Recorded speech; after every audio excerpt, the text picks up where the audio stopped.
16 de maio de 2018. Pressionado por derrota contra Corinthians, Palmeiras volta a campo nesta quarta contra o Júnior Barranquilla no Allianz Parque.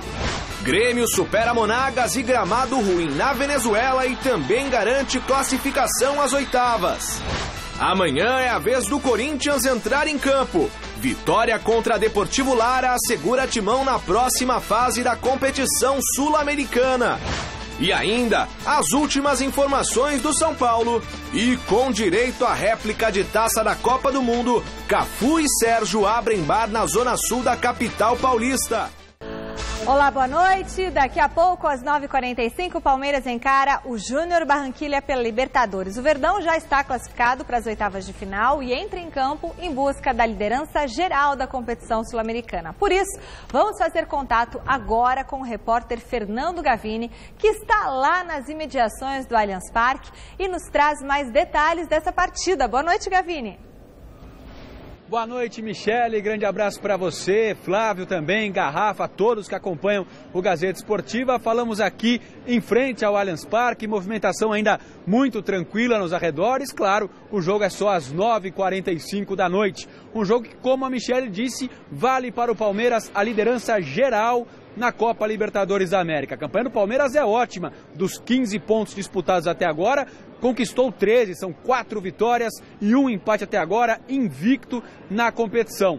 Mas, olhando esses números, não dá para acreditar, mas o Palmeiras chega assim em crise para essa partida. Tudo porque, nas últimas 10 partidas, o time só perdeu 2. E essas 2 foram justamente para o arquirrival Corinthians, na final do Campeonato Paulista e no último domingo, na última rodada do Campeonato Brasileiro. Por conta disso, protestos da torcida, ônibus que acabou sendo apedrejado, críticas ao trabalho do técnico Roger Machado. Então o Palmeiras chega assim para esse jogo sob pressão. Vale muito esse jogo para o Palmeiras pelo que pode acontecer ao longo da competição e também por todo o burburinho que a imprensa argentina, vamos dizer, está fazendo em relação a essa partida. Porque se o Palmeiras perde, elimina automaticamente o Boca Juniors. O repórter Adriano Dolfi esteve ontem acompanhando toda a movimentação, todos os preparativos do Palmeiras para essa partida. Vamos conferir. Logo mais o Palmeiras entra em campo no Allianz Parque para fechar a participação no Grupo H da Copa Libertadores.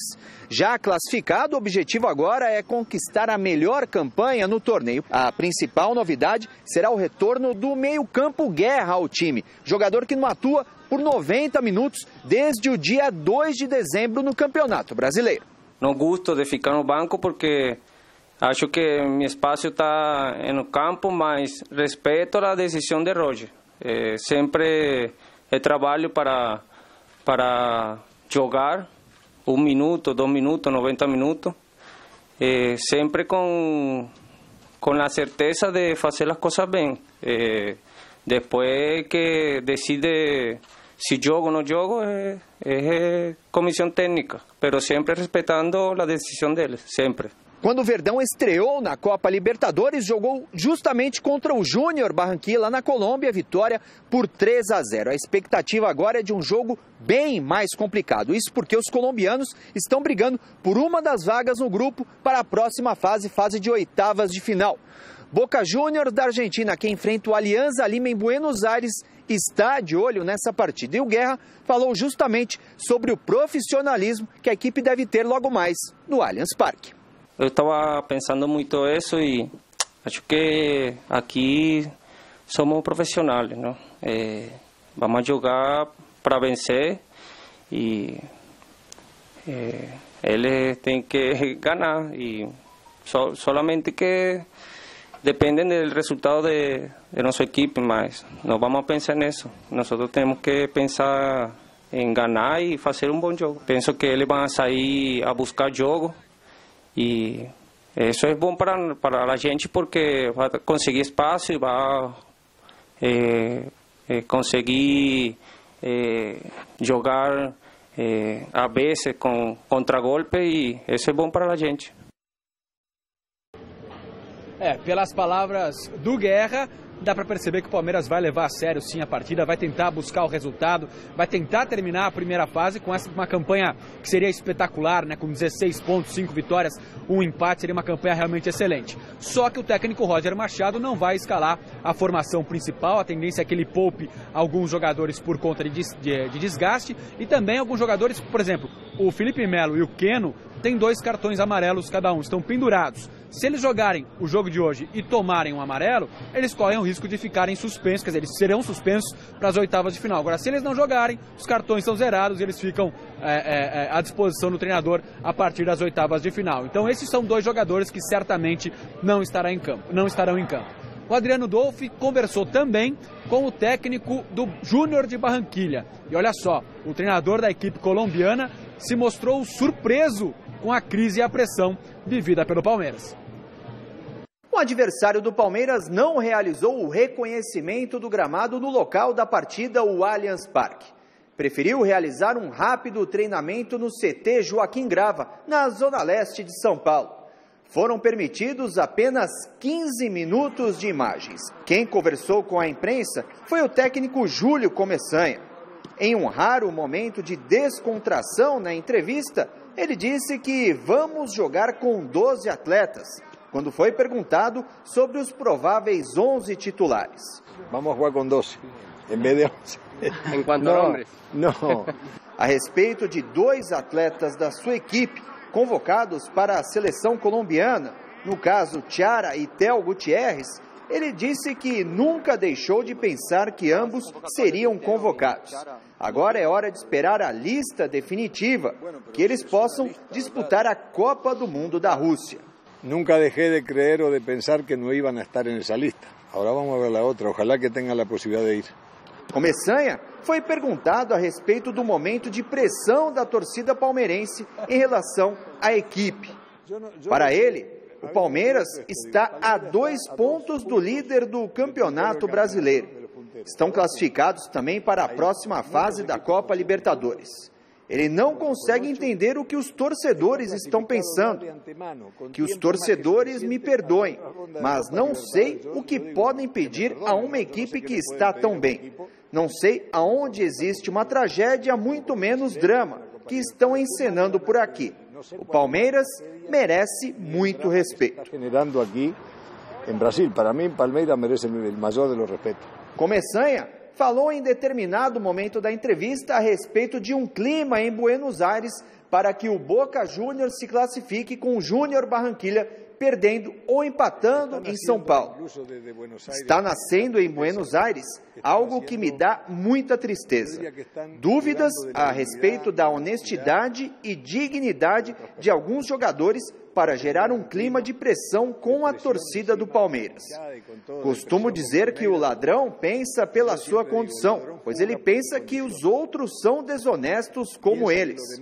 Tenho certeza que vamos jogar apenas futebol. Vence quem fizer mais gols. Se o Boca vencer e se classificar, vamos parabenizá-los e é assim que deve ser o futebol, disse o técnico do Júnior Barranquilla. Estaremos e lo aplaudiremos. Assim deve ser o deporte. Tá aí a palavra do técnico do Júnior Barranquilla, o time que tem chances de classificação para a segunda fase da Libertadores, mas tem que ganhar do Palmeiras para não depender do resultado do Boca Juniors. Mas agora é engraçado, né? O cara que vem de fora, chega de outro país, olha a classificação do Campeonato Brasileiro, vê o Palmeiras a 2 pontos do líder. Olha a classificação da Libertadores, vê o Palmeiras com 6 pontos de vantagem, já classificado, garantido em primeiro lugar da chave. Não consegue realmente entender o motivo da crise. Mas é que é uma rivalidade muito grande. Nos últimos 7 clássicos entre Corinthians e Palmeiras, o Palmeiras foi derrotado em 6.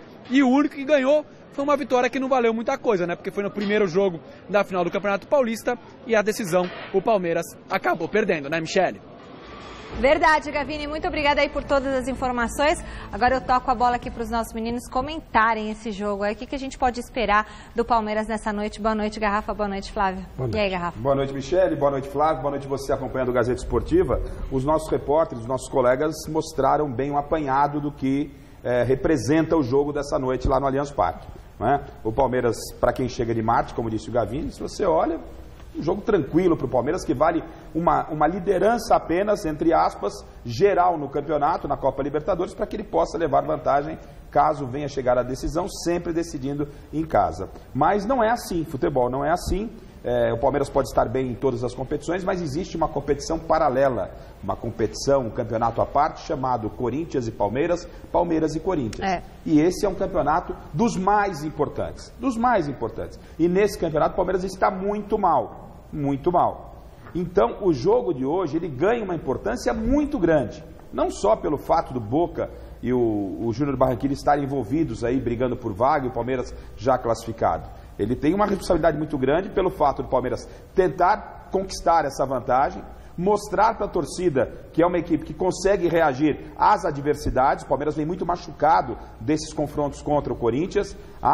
Querendo ou não, se concorda ou não, a torcida organizada, ela obviamente não representa a grande massa de torcedores do Palmeiras, mas ela tem uma influência e um peso grande. E hoje, lá no estádio, pelo menos foi o que foi prometido, esse grupo não vai apoiar os jogadores, né? Vai exercer uma cobrança forte, e os torcedores comuns, aqueles que não fazem parte da organizada, devem estar mais ao lado do time. Então, tudo isso é ingrediente para a partida dessa noite. Além do que, soma-se o fato que, se o Palmeiras perder, o Boca será eliminado. E já há, como disse o técnico do Júnior Barranquilla, que há movimentação no sentido de se fazer algo para se classificar o Boca, algo particularmente que eu não duvido, mas também prefiro não acreditar, porque se tiver que demonstre prova, senão a gente vai ficar só em cima de ilação. Sobre o jogo, na abertura da Libertadores, o Palmeiras meteu 3 lá na Colômbia, não é? Mas foi um jogo atípico, o resultado não representa bem a partida. O Palmeiras se aproveitou do fato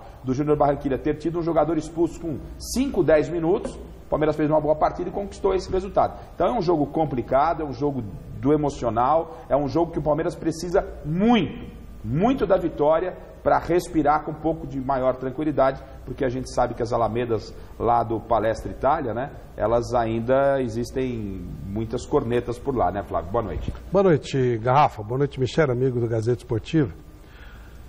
O Manchester City, ele é uma holding. Ele tem um time na Índia, ele tem um time no Uruguai, ele tem um time na Espanha. E ele vê o futebol, ele tem um CEO que vê o futebol como um grande investimento, num espetáculo bonito, uma coisa muito rentável, uma coisa que funciona como uma multinacional, onde você passa a marca, onde você tem um monte de valores que são considerados. O dono do Liverpool é dono também de uma franquia do futebol americano, não do soccer, do futebol americano. E aqui, no Brasil, nós estamos preocupados com o que pensa a torcida uniformizada. Ou seja, continuamos fazendo do futebol um boteco. O Palmeiras está muito bem, o Palmeiras está sobrando na Libertadores, já está classificado, tem elenco suficiente para, mesmo tirando 2 ou 3 jogadores, e se for necessário tem que fazer isso, ele tem que olhar o interesse dele, não do Boca ou do Júnior, de quem quer que seja o interesse dele. Está a 2 pontos do líder. E sim, a rivalidade tem que existir, faz parte do futebol. O Manchester City, que é uma holding, não gosta de perder do Manchester United. Mas o cálculo tem que ser frio. Os 3 pontos contra o Corinthians valem igual os 3 pontos contra o Cruzeiro, 3 pontos contra o Sport, ou como a qualquer outro. Parece a Ponte Preta. A Ponte Preta é um timinho, não ganha de ninguém. Aí ela ganha o derby e os caras já acham que o time é o máximo. Só que ela está lá embaixo. Ela tem que subir, ela tem que ganhar em casa. Então depois conseguiu, até em cima disso, moral, empatou com o Vila Nova, quase ganhou do Flamengo e tal. Tem que ganhar em casa, de qualquer um. Não pode perder do Londrina e ganhar do Guarani, porque os 3 pontos são iguais. Isso tem que ser um negócio, tem que ser uma coisa pensada. Então o emocional está assim por conta disso aí, de administração estilo boteco. O Palmeiras é um clube muito importante, um clube rico, com muita gente séria, muita gente importante, tem que ser administrado como um negócio. O que pensa ou não pensa... Aliás, nem deveria ter torcida uniformizada.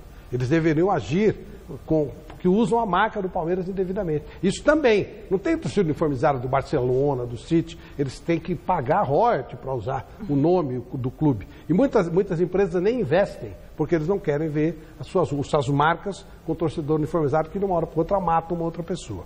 Então, enquanto nós tivermos administração de boteco, sistema de ideias de boteco, não vamos a lugar nenhum. O Palmeiras está muito bem na Libertadores, é favorito hoje. Perdeu do Corinthians, perdeu 3 pontos. Só. É isso mesmo.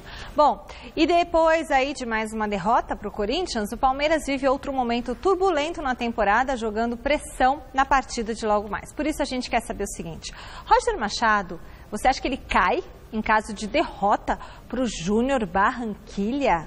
Gente do céu, eu acho que não é para tanto. Mas o que vocês acham? Apesar do amadorismo, entendo que mesmo que venha perder, não cai ainda. Eu não acredito. Será uma grande surpresa, apesar do amadorismo dos dirigentes. Mas acho que ainda não. Flávio? Sinceramente, se eu fosse o Roger, eu mudava de país. Até por situações dessas, não dá nem para saber, assim, se ele ganhar, ele fica maravilhoso, se ele perder, ele é ruim. É um trabalho, sim, semanal, né? Você fica sabendo se continua ou não. Para profissional, isso não é legal. Por isso que eu tenho recomendado muito. Falo muito com o Roger, com o Carille e tal. Os caras irem embora. Deixa essas coisas botequeiras para técnicos botequeiros. O cara estuda pra caramba, o cara faz um monte de coisa. Aí o cara da torcida uniformizada não gostou, o cara corre risco no trabalho dele. É muito botequim pro meu gosto, sabe? Ou a gente cresce, ou o futebol no Brasil vai virar um subproduto, cada vez mais. Isso é coisa de boteco. O Palmeiras está disparado na liderança da Libertadores, o Palmeiras está a 2 pontos do primeiro colocado do Campeonato Brasileiro, e um tema desse, não estou falando nosso, não pode nem ser discutido, entendeu? Não pode. Quem discutir isso é cara de botequim, o cara enche a cara de cachaça e vai brigar. Mas isso, o que o Roger tem que ver com o cara da cachaça? Que não existe um negócio desse, é um negócio absurdo. E olha, um gol aos 51 minutos do segundo tempo deu ao Grêmio a vitória diante do Monagas por 2-1 e garantiu a classificação do tricolor gaúcho para a próxima fase da competição. Veja como foi. Não fizemos um bom primeiro tempo, melhoramos um pouco no segundo tempo, mas tem lógica, né? O gramado muito ruim mesmo. Não é desculpa, mas o gramado péssimo, péssimas condições, ficava difícil de trabalharmos a bola como a gente é acostumado. E além do mais, nós estamos aí praticamente sem muitos jogadores que vêm jogando.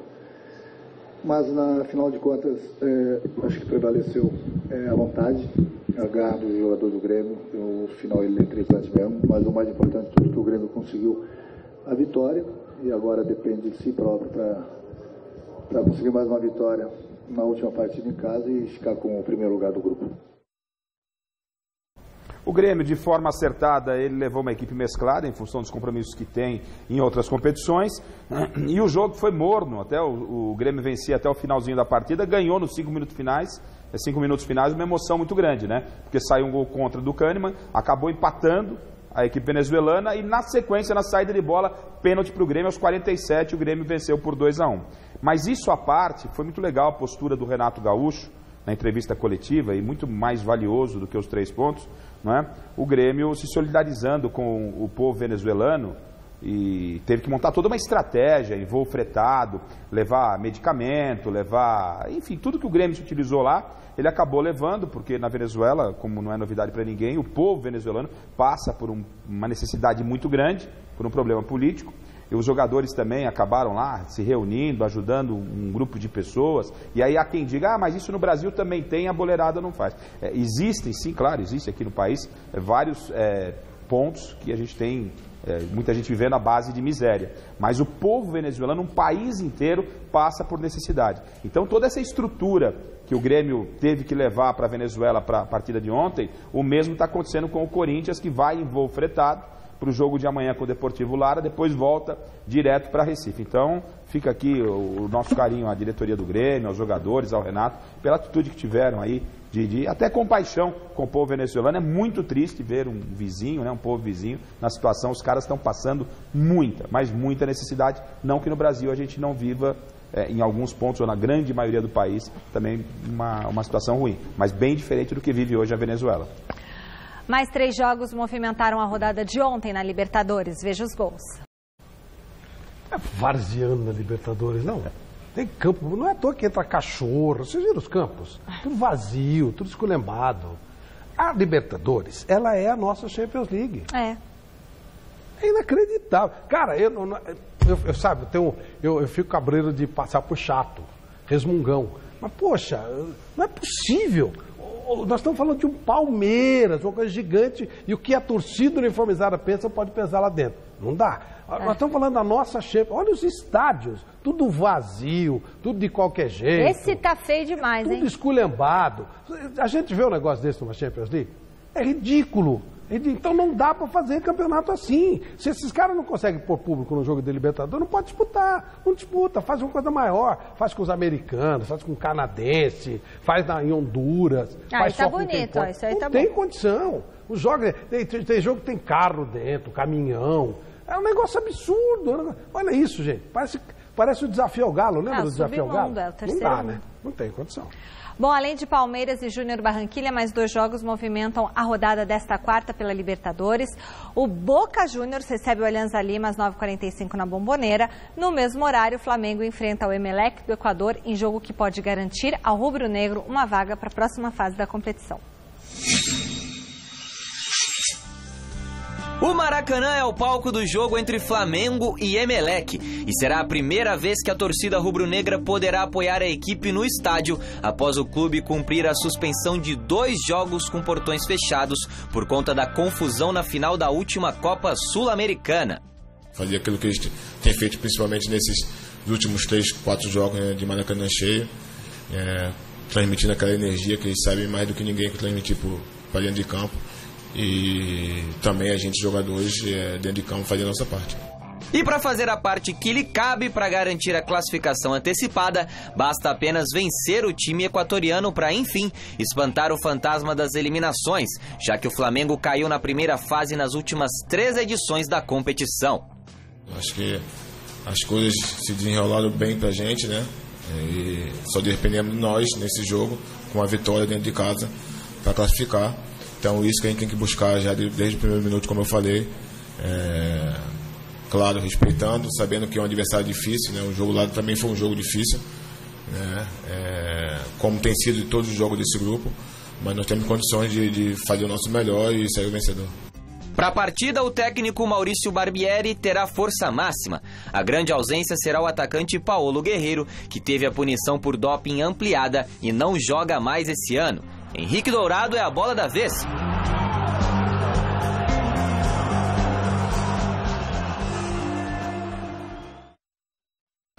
Um time, Flávio, desculpa, o time que tem pretensões como o Flamengo não pode pensar em outro resultado que não a classificação hoje contra o Emelec em casa. Paga o preço na volta do Guerreiro, da punição, colocou o Guerreiro, aí você perde o Guerreiro em função da punição e a minha preocupação é se perde ou não o Dourado. O Dourado vinha fazendo um bom trabalho e tal, aí o Guerreiro, obviamente, tem o nome, é a estrela, retorna na punição, colocam o Guerreiro pelo Campeonato Brasileiro, ele joga, faz um gol e tiraram o Dourado. Você sabe como é que é jogador? Vamos ver, agora o Dourado volta ao ataque do Flamengo, né? O Flamengo caiu do céu para o Flamengo a vitória do River em cima do Santa Fé. Sim. E aí o Flamengo só precisa dele. Ele teve numa situação, teve ameaçadíssimo. De não passar na primeira fase. Nas últimas 3 edições, o Flamengo, enorme, não passou da primeira fase, né? E eu acho o Flamengo um time legal, gosto. Acho que eles mudaram o patamar de administração do Flamengo e seria muito ruim não passar. Tá com a classificação nos pés dele. Já houve um momento que não dependia só dele. Mas deu tudo certo. Vamos ver se hoje ganha. É o normal que isso aconteça. Eu perguntei ao Carille, na entrevista coletiva depois do clássico do Palmeiras, que ele, lógico, eticamente, pudesse me responder qual a diferença do trabalho realizado no Corinthians, porque o Corinthians, que é um clube com pouco investimento, né, um clube que a cada temporada perde a sua principal estrela, não consegue repor, mas já ganhou o Campeonato Paulista, é líder do Campeonato Brasileiro, está bem na Libertadores, está classificado na Copa do Brasil, e 2 grandes como Palmeiras e Flamengo, com muito recurso, não se encontram. E o Carille foi muito sincero, como é de costume nele, ele disse que é a gestão. Não é? É a gestão profissional. O Flávio falava, e o Flamengo teve um crescimento de gestão, um profissionalismo, mas andou dando umas pisadas de bola aí. Recentemente a diretoria se enrolou um pouco também na parte administrativa e o resultado vem dentro de campo. Ou seja, não adianta você ter dinheiro e aí a gente cai na enquete. Não é?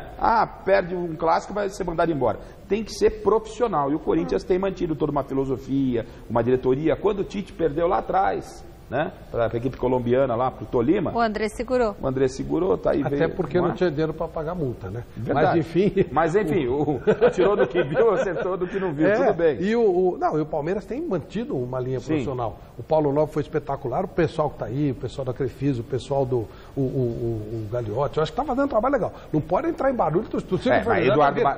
Eduardo Batista do ano passado, você vê o que aconteceu, né? Aí o Palmeiras estava classificado na Libertadores, mandaram o cara embora. Então, não ganhou nada no ano passado. Aí não dá. Você não pode, você tem que ser profissional e acabou. E em profissionalismo não entra torcida, menos ainda uniformizado. O artilheiro Paulo Guerreiro está de volta ao Peru. O atacante do Flamengo foi recebido por centenas de torcedores em Lima e falou da punição que impediu ele de participar da Copa do Mundo. Após o anúncio dos 14 meses de suspensão por parte do TAS, Tribunal Arbitral do Esporte, o atacante Paulo Guerreiro voltou nesta terça-feira para o Peru, onde foi recebido por um grande número de torcedores, que lotaram o Aeroporto Internacional de Lima para apoiar um dos grandes ídolos do esporte peruano. O centroavante do Flamengo ainda aguarda que o TAS apresente os argumentos que sustentam a sentença para avaliar a possibilidade de um recurso junto ao Tribunal Federal Suíço, última cartada para tentar disputar a Copa do Mundo. Logo após o desembarque, Guerreiro gravou um vídeo nas redes sociais onde expressou a indignação com o caso. Hoje sinto que meu sonho Hoje sinto que meu sonho, primeiro de jogar futebol e depois de disputar um Mundial após 36 anos, se perdeu. Essa é uma hora muito escura que estou vivendo, mas quero ratificar ao meu país e ao meu povo que jamais consumi algum tipo de droga ou alguma substância proibida. Que jamais he consumido algum tipo de droga ou alguma substância proibida. Tomé té que el mozo no debería haber servido a un jugador profissional. Tomei um chá que o garçom não deveria ter servido a um jogador profissional. Isso já foi provado. O que não fica claro é como podem me dar uma suspensão de 14 meses, tirar meu sonho que era disputar um Mundial, sem justificativa ou algum argumento que faça sentido para mim, inclusive para vocês mesmos. Ou algum argumento que haga sentido para mí e incluso para ustedes mismos. Entonces, yo de verdad... Então, eu de verdade espero que as pessoas que contribuíram com esta vergonhosa injustiça, que estão roubando o meu Mundial e talvez até minha carreira, consigam dormir em paz. O Mundial e quizás minha carreira também, espero que consigam dormir em paz. Olha, a gente já falou ontem, a legislação é muito clara. O atleta é responsável por aquilo que ele consome, e não o garçom. Ele alegou muito que a Federação Peruana não teve cuidado. Pode ser. O problema é que existe uma legislação. E eu entendo que doping é uma coisa gravíssima. E ela tem que ser punida. Não é questão de ser justiceiro, é questão de igualdade no esporte.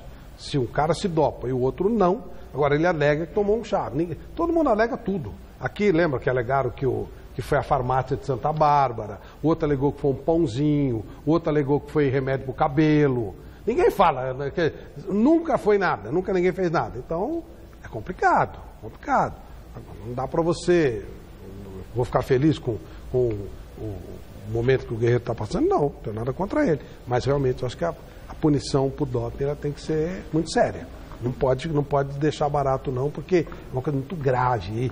E esses caras, eles são exemplo para um monte de gente, né? Um monte de moleque, um monte de gente que fica em cima. Então, eu acho que é importante que seja uma coisa justa, mas a punição ela é fundamental, sim.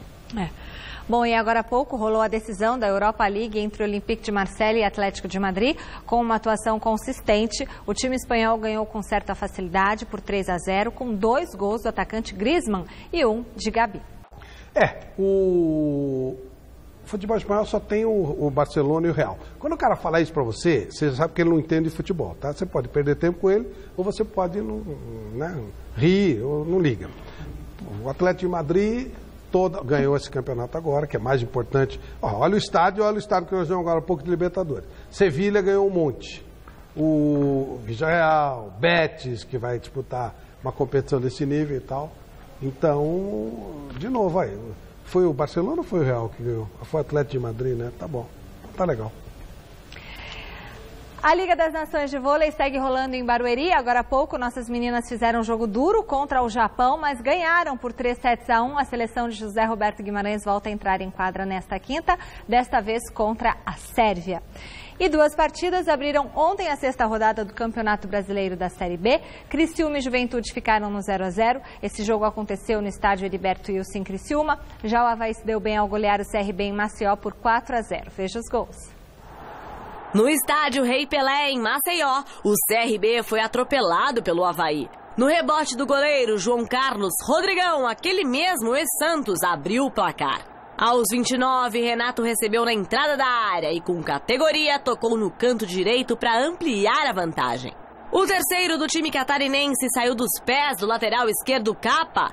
Ele tirou a marcação e bateu firme, 3-0. E para fechar, Rodrigão deixou mais um na etapa final e definiu 4-0. Com a vitória, o Avaí assumiu provisoriamente a 4ª posição da Série B. Quero mandar um beijão de feliz aniversário para Denise Mozol, que é supervisora de operações comerciais aqui da TV Gazeta. Ela fez aniversário na segunda-feira, eu esqueci. Beijão, Denise, para você e um beijão para sua netinha Mila, viu? E no clima de Copa do Mundo, Cafu e o ex-goleiro Sérgio abriram um bar temático aqui na capital paulista. E o repórter Fernando Gavini esteve na inauguração do local e contou aí com a presença de vários ex-jogadores. Inauguração de um bar temático de esportes no bairro do Itaim Bibi, em São Paulo. Entre os artigos de decoração, uma réplica do mais cobiçado objeto do futebol mundial. A explicação é que Cafu é um dos proprietários do empreendimento, em sociedade com o ex-goleiro Sérgio. Um bar temático, né? Tinha uma demanda muito grande em São Paulo em relação a um lugar esportivo que não falasse só de futebol, mas que falasse do esporte em geral. O Cafu falou bem, é uma situação onde você tem hoje muita procura em São Paulo e a ideia, né, surgiu da nossa união e chama-se Fair Play. Sinônimo de jogo limpo, isso já dá toda a ideia. E uma gastronomia muito boa. E numa festa comandada por Cafu, o último capitão brasileiro a levantar essa taça, não podia faltar uma boleirada mais do que vencedora. Alguns campeões de 94 e de 2002 estiveram por aqui. E o assunto, claro, foi Copa do Mundo. A recente convocação foi debatida pelos craques. Teve gente que cornetou. Não levaria o Tyson, porque eu acho que ele não joga porcaria nenhuma, entendeu? Tá jogando no leste europeu lá, um futebol, um campeonato que ninguém vê. Acho que o Luan, o Arthur, especialmente o Luan, que é da posição, é um jogador que está em melhor fase do que o Tyson. Eu levaria o Arthur de volante e levaria o Fabinho lateral direito. Eu levaria também o Luan e o Arthur pelo que jogou e pelo que vem jogando. Só isso. O Arthur lembra o estilo Vampeta ou não? Não, aí tem que ser campeão do mundo, viu, Arthur? Não dá. Outros preferiram sequer opinar. Tamanha a confiança em que tudo que Tite fez até aqui. O Tite, a gente tem nossa confiança total, transformou a seleção brasileira, não vamos ficar fazendo polêmica. Eu tenho uma seleção, você tem outra, o Vampeta tem outra. O importante é que todo mundo tenha condições de estar lá. É respeitar a decisão do Tite, é respeitar os jogadores que levaram. E nesse momento são os 23 guerreiros que vai disputar e honrar a camisa da seleção brasileira na Copa do Mundo. Denilson comparou a família formada por Tite com a família Filipão de 2002. É essencial você criar um ambiente saudável dentro da seleção brasileira, tanto é que em 2002, desculpa eu estar fazendo essa comparação, mas é que foi muito legal o ambiente que a gente tinha em 2002, de parceria, de amigo, de amizade, olhando desde fora e até conversando com alguns jogadores que estão presentes na seleção atual, parece que o ambiente está a mesma coisa, cara, isso é um ponto muito positivo. E Denilson não é o único. Na opinião de toda a boleirada que esteve na festa do Cafu, o Brasil está entre os favoritos. Eu acho que o Brasil sempre entra como favorito. Ainda mais com esse time agora, com os jogadores talentosos que tem. Eu acho que o Brasil com certeza briga pelo título. A Argentina, Espanha e a França são os adversários que podem tirar o título da seleção brasileira. Mas a seleção é uma das favoritas, sim. O Brasil, como outras grandes 4, 5 seleções, tem plenas condições de ganhar a Copa do Mundo. Eu, quando falo 4 ou 5 seleções, são seleções de tradição, seleção que já disputaram a Copa do Mundo e já ganharam a Copa do Mundo. Bom, agora a gente vai falar das finais da NBA. Mesmo com o LeBron James em uma noite pra lá de iluminada, não deu para o Cleveland Cavaliers passar pelo Boston Celtics no jogo 2 da decisão da Conferência Leste. Olha como foi. O Corinthians já está na Venezuela após uma longa viagem que durou cerca de 10 horas. A equipe do técnico Fábio Carille desembarcou na cidade de Barquisimeto, local da partida de amanhã contra o Deportivo Lara. E o repórter Alexandre Silvestre tem as informações do Timão. Confira. Timão líder da chave, mas esse grupo 7 tá embolado. Corinthians 7 pontos, Independiente 6, Deportivo Lara 6 e o Milionários 4. Agora, uma vitória amanhã na Venezuela contra o Lara, que venceu as 2 em casa, garante o Corinthians nas oitavas de final da Libertadores. O professor Fábio Carille levou força máxima disponível. O Emerson Sheik suspenso e o Roger, que não está inscrito na primeira fase, ficaram em Sampa. Só devem se juntar ao grupo em Recife, no fim de semana, quando e onde a equipe alvinegra enfrentará o Sport pelo Campeonato Brasileiro. Dos convocados por Tite para a Copa do Mundo, Fagner segue o tratamento de lesão muscular e é desfalque corintiano. Até a Copa, ele estará inteiro para servir a seleção. Eu vejo um jogo difícil, né? Uma viagem complicada. A gente sabe de todas as dificuldades extra-campo que vai existir. Mas eu tenho total certeza e confiança que a gente tem condições de ir para lá e fazer um grande jogo e sair de lá com a vitória. Já o Cássio joga na quinta e, se deixar, no domingo também. E de preferência classificado com antecipação na Liberta para se despedir do clube rumo à Rússia com 3 pontos a mais na conta do Brasileirão. A gente tem um jogo difícil lá, uma equipe que venceu os 2 adversários em casa. A gente ganhar, mas até o dia que eu for solicitado a me apresentar na seleção, eu pretendo jogar todos os jogos. Acho que é legal, né? Esse espírito aí do Cássio, de querer estar na atividade. Acho que é por aí mesmo, não tem essa não. Tem que continuar na atividade para se apresentar em alta na seleção brasileira. Sobre o Deportivo Lara, o Cássio ele atenta a um ponto importante. Eu e o Flávio dizíamos aqui durante a semana que o Deportivo Lara era para ser a baba do grupo e não foi assim. Tanto é verdade que venceu em casa os seus manos, né? O Corinthians vai para lá, porque como perdeu para o Independiente aqui, agora poderia ir numa situação muito mais tranquila, mas precisa ratificar lá com uma vitória, garantir a classificação. Então o jogo é muito importante, mas o Corinthians passou muito bem a semana. Obviamente venceu o Palmeiras, não é? Respira legal, se classificou na Copa do Brasil e todo o cansaço, problema de elenco reduzido, o Carille vai dar um jeito nisso daí. O Corinthians tem boas possibilidades de voltar classificado, Flávio. Se ele ganhar, está classificado. Se perder, sim, tem. Aí o bicho abre o olho. Pega muito. Aí decide com o Milionários em casa. Mas aí o Independiente joga com o Milionários. Se ele ganhar, embola. Por isso perdeu o salseiro. Então é um jogo crucial. O campo do Lara, a gente está vendo aqui com montanha, um campinho bem legal, bem simpático. O campo não é problema, não é... No seu gramado, o Renato está reclamando do gramado. O estádio é legal, tomara que o gramado seja decente para jogar futebol. Outra coisa que não se admite, gramado ruim, você não pode disputar a torneio internacional. Voltamos a falar agora com o repórter Fernando Gavini, que tem mais informações sobre o duelo entre Palmeiras e Júnior Barranquilla, que acontece daqui a pouco no estádio Allianz Parque. É com você, Gavini.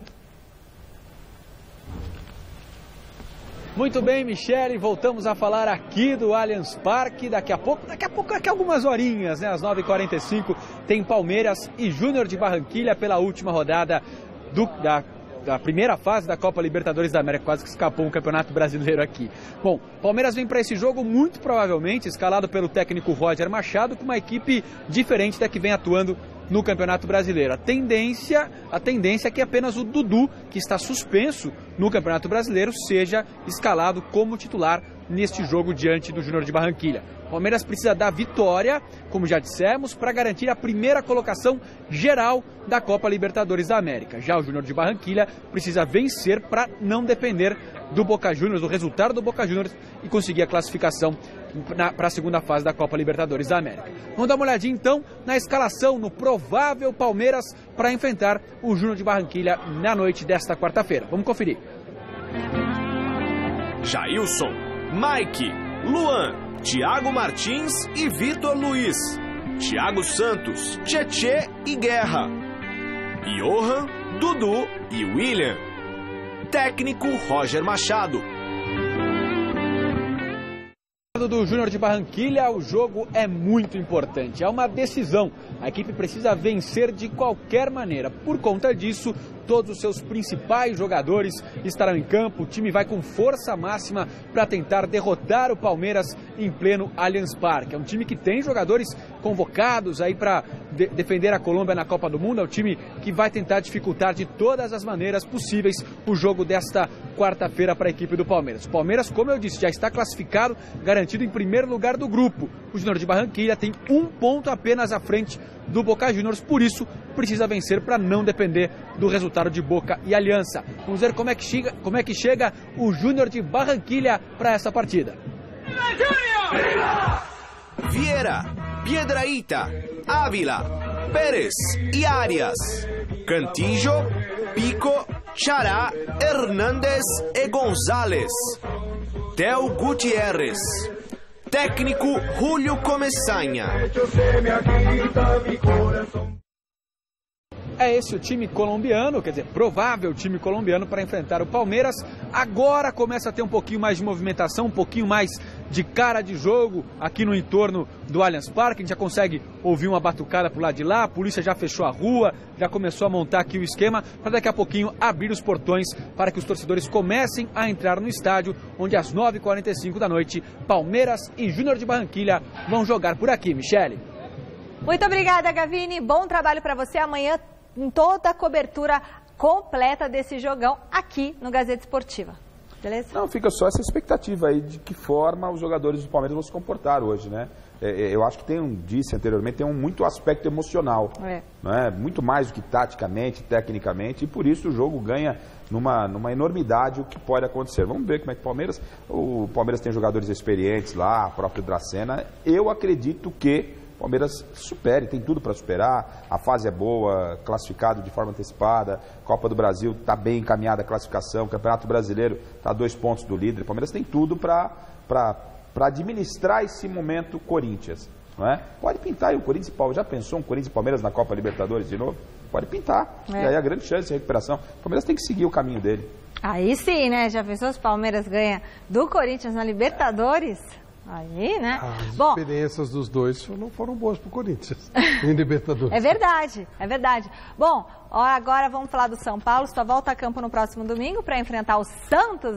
Tem clássico esse final de semana no Morumbi. O repórter Adriano Dolfo tem as informações do Tricolor. Boa noite, Michele. Agora há pouco, o técnico Diego Aguirre recebeu boas notícias na reapresentação do elenco depois da folga nesta terça-feira.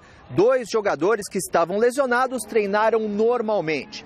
O lateral direito Éder Militão e o atacante Diego Souza participaram normalmente da atividade, vieram ao gramado um treinamento físico e técnico. São 2 jogadores que devem aparecer no clássico contra o Santos domingo no estádio do Morumbi. Outra novidade foi o retorno do lateral esquerdo Júnior Tavares, o jogador que tinha viajado à França para um possível acerto com o Rennes, clube francês da primeira divisão, acabou retornando ao clube.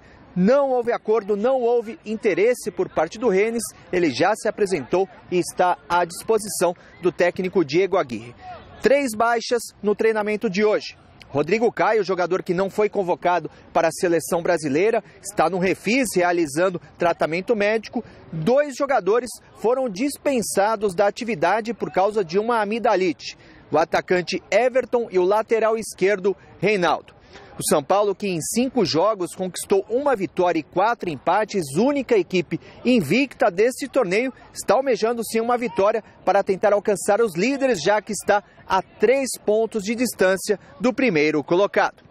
Informações do São Paulo nesta quarta-feira para o Gazeta Esportiva, Adriano Dolph, para a TV Gazeta. O Garrafa, você sabe que o São Paulino, durante muitos anos, tem aquela história de soberano, né? Aquela palhaçada que o Juvenal criou. E hoje ele é totalmente desconfiado. É o papo dos 2. 4 empates e 1 vitória. Se empatar todas, vai para 40 pontos, com os 2 pontos que fez o Paraná, e cai. Gente, pelo amor de Deus, o time está invicto. Não, precisa ganhar logo, porque empatando todas estaria 38. Como ele ganhou no Paraná, as gatas, 40. Ele ia 40. Olha como é que o São Paulino está cabreiro, está cismadíssimo, né? O time melhorou, tem uma consistência defensiva, mas realmente o ataque ainda carece de muita coisa. E o time do Santos é bem perigoso. Mas o Santos tem um jogo amanhã, né? Tem lá, vai jogar lá em Lucas do Rio Verde.